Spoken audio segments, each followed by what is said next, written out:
Hi, this is Laura with Jot and Tittle Typewriters. Thanks for joining me today. I'm going to be looking at a 1960s Smith Coronet electric. This is an electric typewriter, but it has a manual return.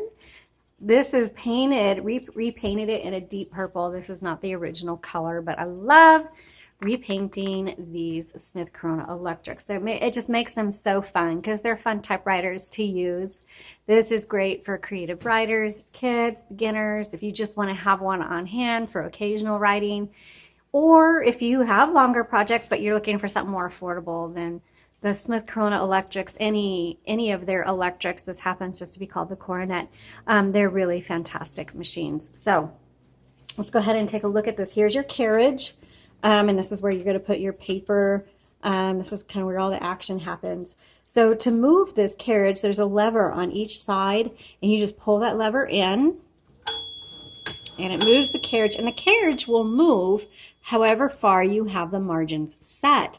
So the margins are determined right here. You just press and drag if you want to bring them in or go out, however you want to do it. This paper guide is just, it helps you load straight, or if you have multiple page projects, keeps your margins similar. Let's say you want to type an address on an envelope. You can bring that in really far and then load your envelope right there, or a card. And yes, you can use different size paper on this. Whatever will fit on the carriage is what you can use, and you can use cardstock as well. This is a paper holder, keeps your paper from flopping over.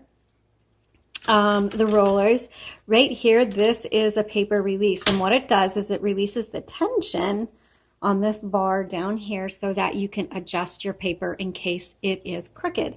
Now on the left side, so when you get to the end of your row, and the bell will ding when you get really close to the end of your margin, and then everything's going to stop on this typewriter, by the way, on any typewriter when you get to the end of your margin. And if you need to go further, your margin release, which is right here, says MR, that releases the carriage, it releases the margin so you can keep going. But anyway, when you get to the end of your line and you hit the return handle, it advances either 1, 2, or 3 lines and takes you to the beginning. So you can set that where you want. Now let's say you're working on a project and you typed on something and you took the paper out and you're like, oh, I need to fix that or add that, and you put it back in and you can't get it to line up quite the way you want. Then right here is a tiny little lever, and you just flip that down and it releases the roller. You don't hear the clicks anymore, so that you can do fine adjusting. Now once you get it to where you want it, go ahead and re-engage. Your roller needs to click for really it to, because if you go to advance or move, it's just going to kind of flop all over the place. Your paper will. Okay. Down here, this middle bar is your tab. So if you hit that, it'll tab, and then obviously your set and the clear tabs. Now, to open up the top, before you do you see how this handle is right over the top? You don't want it to scrape because we're going to pull that open. So you move your carriage to the left. Now you gently open the top, and here's your ribbon. This takes a universal ribbon. They're easy to find. We carry them on our website at jotandtittletypewriters.com. Now this ribbon, we put in new ribbons in all of our typewriters. The ribbon we put in is, a pre-packaged that we purchase, but we also hand roll ribbons that have more longer ribbon on it, and you can find that on our website as well. So these, it may not have a lot of ribbon on it, but the ink is going to last you a really long time, and so you just need to reverse the direction when you get to the end of your spool. Now some typewriters auto reverse, but honestly most of the time they don't. So you just need to always pay attention, and it's going to take you a while to get into that mindset of constantly looking at your letters. Do they look a little more faint? Does the typewriter feel weird? Whatever, if it ever does, if it locks up or the font is faint, always stop, check your ribbon, make sure it doesn't need to be reversed, or just try reversing the direction, which you can do right here. It says rev, that's ribbon reversal, and you just reverse the direction 9 times out of 10. That is going to correct any issues you have.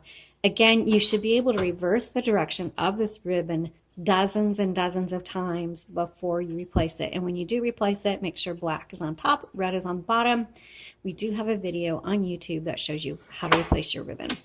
Okay, let's go ahead. I'm going to center this and we're going to start our typing demo.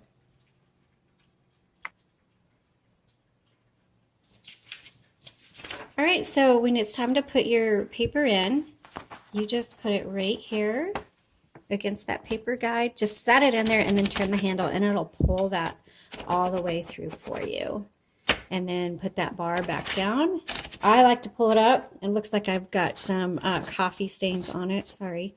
But you can see where it's crooked. So I'm gonna pull this forward. Oops, sorry. And then adjust that and now it's straight. Coffee stains and all, we're gonna keep going. Okay, let me pull this up a little bit and turn it on. Now, let me push this back real quick. This is your color selector right here. It's on black. Flip it down for red, and then the copy set on this side. You don't really need to worry about it. It doesn't do anything. It just determines how hard these bars strike your paper. Most of the time, you can't tell any difference. So, okay, let's go ahead and type. So this is a 1960s.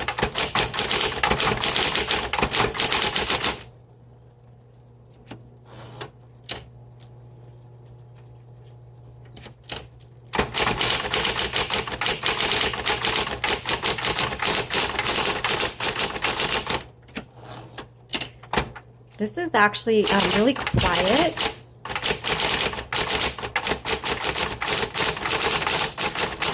Most electrics are pretty noisy, and this one is not. It's actually quite quiet. Let's try the red.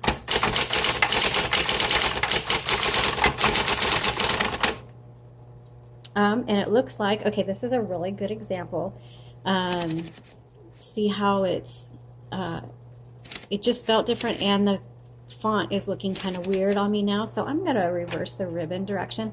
And as soon as I did, it released the tension on the ribbon.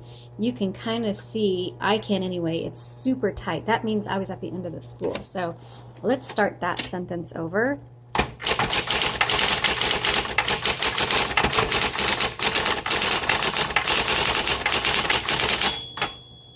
Oops, this is your backspace. I don't know if you can see that or not.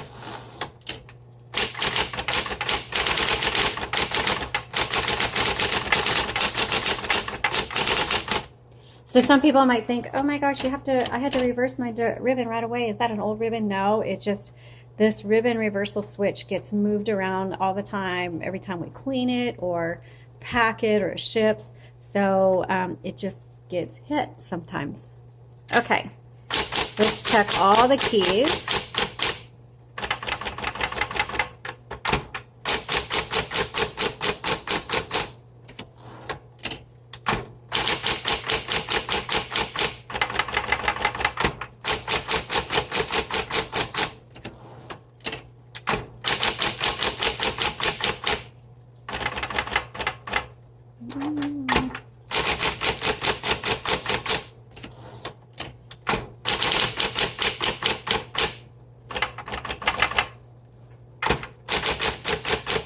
Okay, on an electric typewriter, there are 3 keys that have an auto repeat on them, and that's going to be the dash. I'm going to move this up just a little bit. So it's going to be the dash, and then it's going to be your period, which is down at the bottom, and then the X.